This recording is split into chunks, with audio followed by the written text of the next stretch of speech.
1626 Média. Apprendre Transmettre. et construire. Bienvenue sur le 1626 Média. Nous sommes en compagnie de Johanna Lefetteur, au haras de Saint-Lô, pour y découvrir tout simplement ce qui s'y trame. Est-ce que vous pouvez nous expliquer comment fonctionne le haras ? Alors, le haras, il est composé, on va dire, de 3 sites sous la dénomination du polypic de Saint-Lô. Donc, on a la partie historique avec le haras national qui concerne un petit peu plus toute la partie touristique. Ensuite, on a le pôle événementiel où se déroulent principalement les compétitions sportives. Et on a également, du coup, la partie centre équestre où se déroulent les cours. Vous l'avez dit à l'instant, vous faites des concours du coup ici. Mais est-ce que vous en faites à l'extérieur ou à l'international je ne sais- Tous les concours se déroulent ici, donc du niveau local jusqu'à du coup niveau international.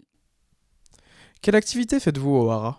Moi, je suis chargée donc principalement de la communication institutionnelle et des partenariats du site. Est-ce que vous avez une fourchette de salariés qui travaillent ici ? Oui, on est environ 18 personnes réparties un peu sur tout le site. Donc on est 5 au niveau des bureaux. Il y en a 8 au niveau de la partie technique et ils sont 4 au niveau du centre équestre. Et dans le même registre, est-ce que vous savez à peu près combien de chevaux sont ici ? Alors, ça varie forcément en fonction des saisons. Mais au centre équestre, on a environ 100 chevaux qui sont stationnés là-bas. Et nous, sur le site du haras historique, donc c'est pareil, on a environ une centaine de chevaux qui sont présents. Quel impact a eu l'incendie sur le bâtiment au haras ?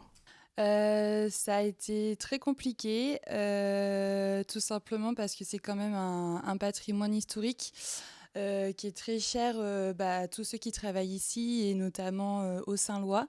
Donc il a fallu gérer ça d'une certaine manière et anticiper un petit peu le placement des chevaux, aussi la partie centre de reproduction du coup qui a été complètement anéantie et dont on va refaire l'inauguration là le 2 avril où on a réussi à tout reconstruire sur une autre partie du site.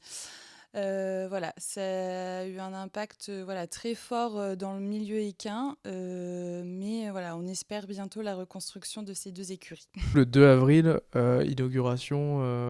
Donc du centre de reproduction, donc qui avait été complètement détruit par l'incendie de 2019, donc qui a été redélocalisé à l'autre bout du haras, dans une nouvelle écurie avec des locaux également appropriés, dont on fera l'inauguration le 2 avril prochain. Eh bien, très bien. Merci beaucoup pour toutes ces réponses à toutes ces questions, Johanna. On vous souhaite à tous un bon visionnage sur le 726 Média et à très bientôt sur YouTube.